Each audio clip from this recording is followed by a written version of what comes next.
21 minutes after. Lynn, you're on 770. Hello. Yes, I have a couple questions. One, the question about oil fracking, does it pollute groundwater? And the second one is to confirm if it is indeed a fact that with the Obama administration, they've been systematically closing down coal plants and plans to successively close them down, which will set us back energy-wise.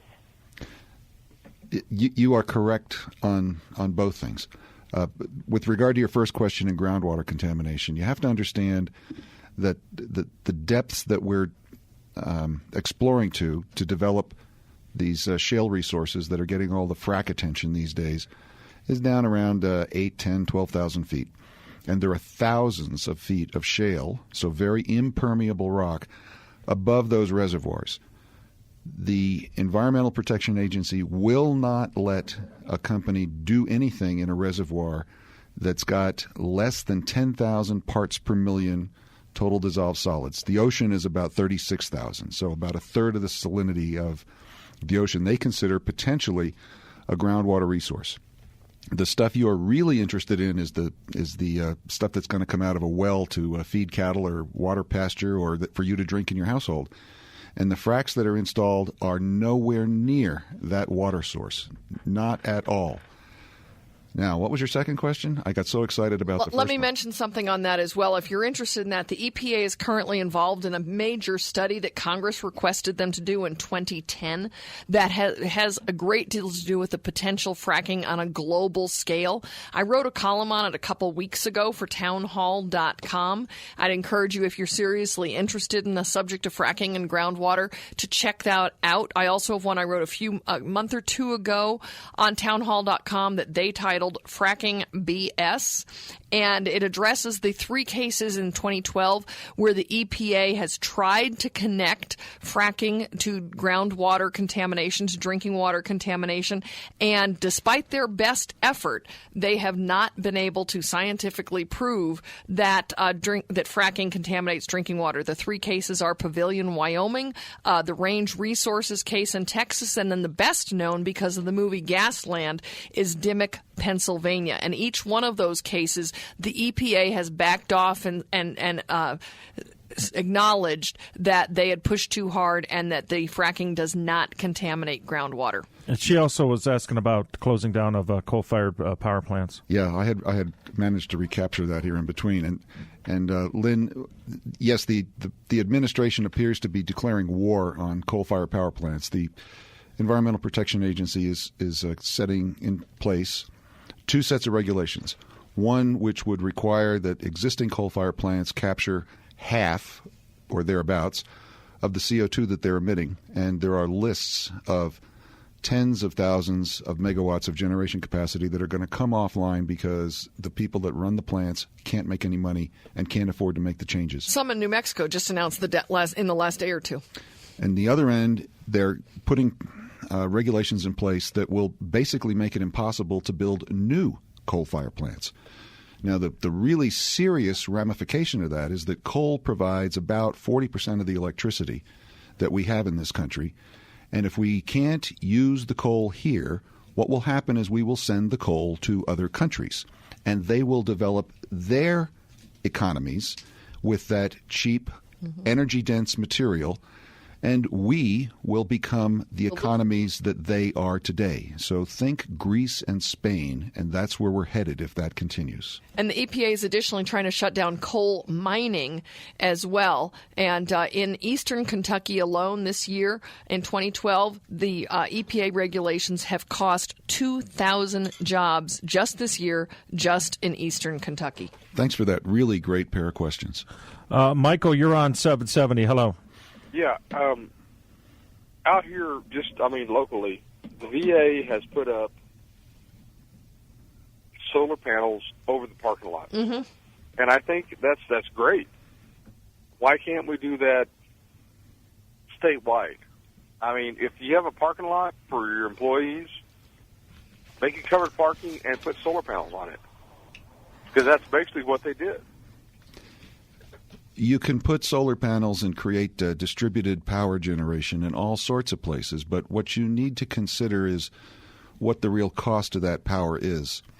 And the most recent figures that I can offer to you is that for every megawatt of power that's generated with solar, they're getting a federal subsidy of $775 and change. And that's an awful lot of money. And where that money comes from is debt. And somebody's going to have to pay it someday. I'm not saying that we shouldn't be investing in solar research, but you need to be aware of what the real cost is, and that's not cheap electricity. All right, we'll continue here. Andy, Rochelle, and Tom, hang on. Good discussion today. I'm learning a lot. No? Sure. You know this. You're just Jim. watching the ball game. No. Data are magic.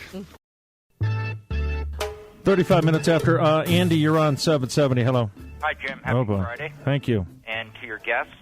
Thank you. I've got a few things, but I just wanted to go over something I heard first.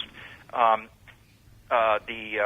Macondo oil leak, which was that not the BP leak? Yes, that's correct. You cited that leak produced.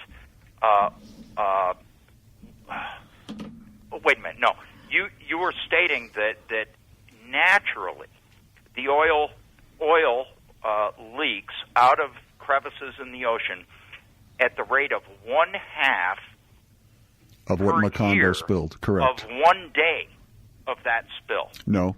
The total spill was 150 some odd million gallons, according to the 2010 Presidential Commission report. Okay. And the number of gallons, and I do it in gallons because most people relate to that more readily than barrels. That's all right.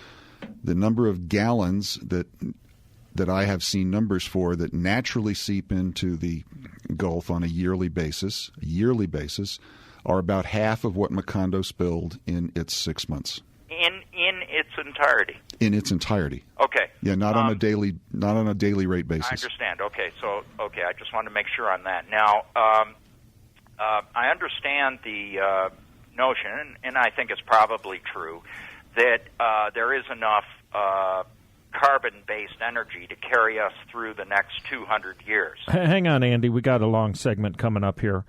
Rochelle, Tom, and Ken, hang on as well. A lot of good calls today. 243-3333 if you want to call in. It's 6-3 in eighth inning right now. Yep, St. Louis. So what is this? A one game wild card one game. game wild card playoff? Yep. Wow, that's weird.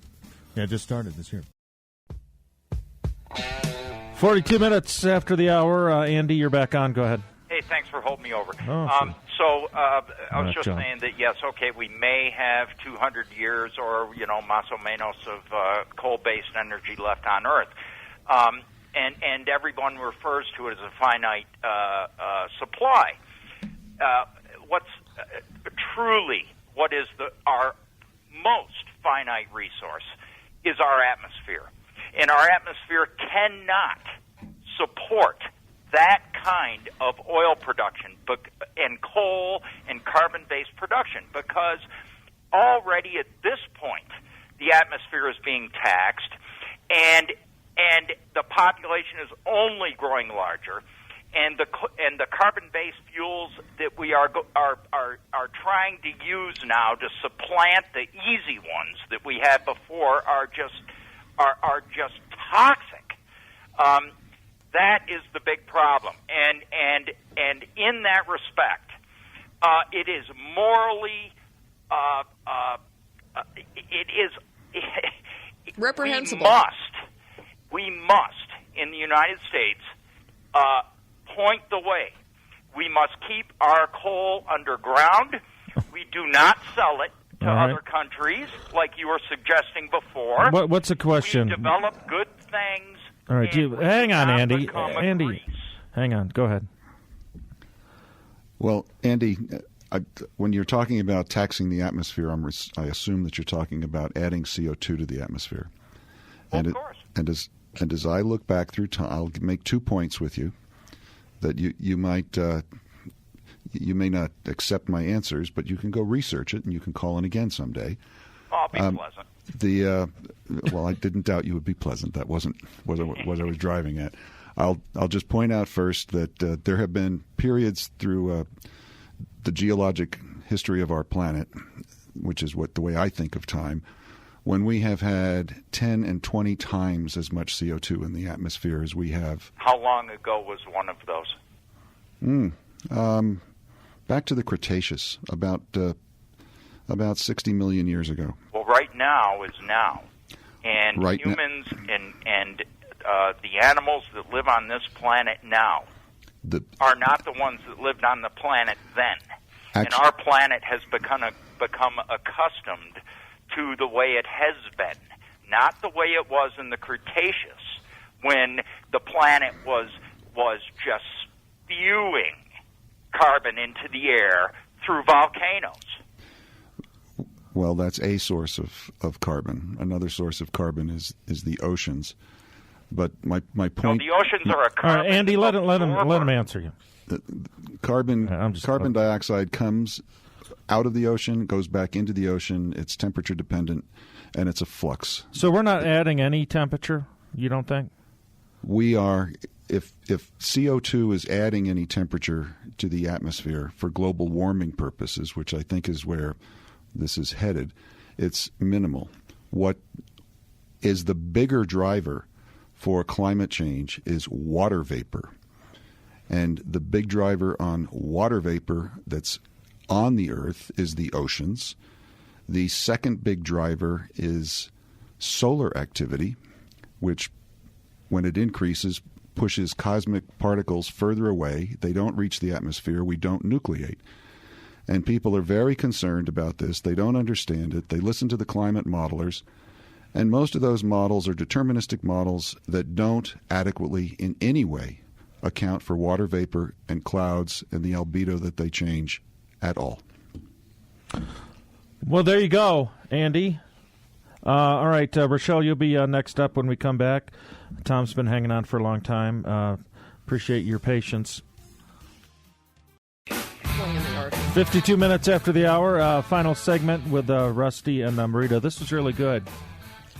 It's too bad we have to go.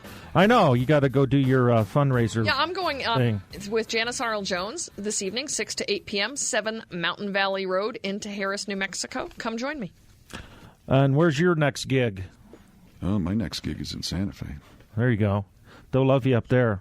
I'm sure. They'll fit right in. All righty. Rochelle, you're on 770. Hello. Hello, sir. Your name is Rusty. I didn't hear what organization you're representing, and I don't know what your postgraduate degree is. Could you tell me real quick before I ask my question? Sure. My master's and PhD are from University of New Mexico here, and they're in geology and geochemistry. Okay.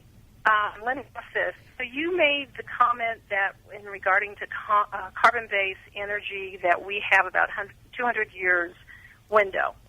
We have about a 200-year window that I'm aware of that's been claimed for natural gas. Okay. When you add them all up, it's much bigger.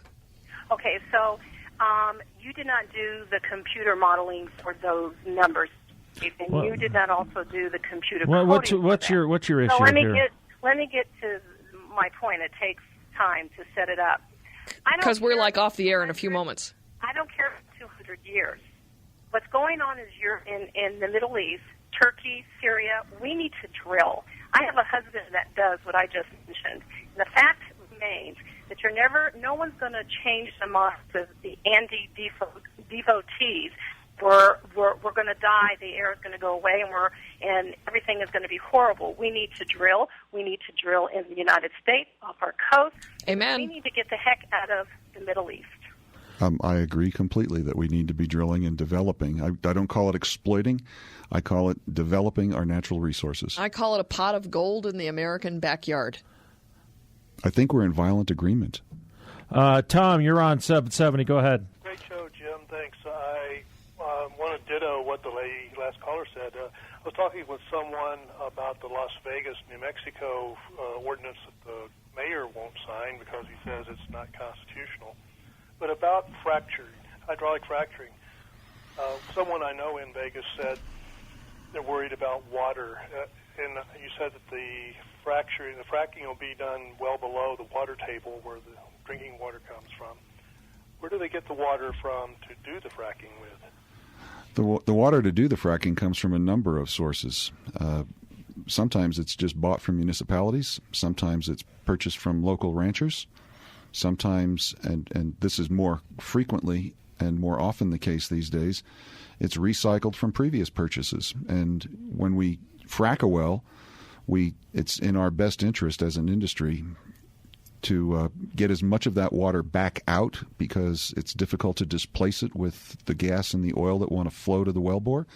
So we help it get out, and we capture it and try to recycle it. And in fact, Chevron has, in the last 12 months, acquired a couple of patents to do exactly that, and they think that they're recycling and reclaiming almost everything that they use for fracking.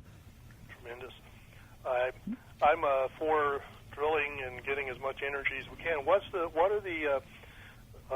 the future look like on getting away from burning fossil fuel like oil and maybe going to something that's more renewable?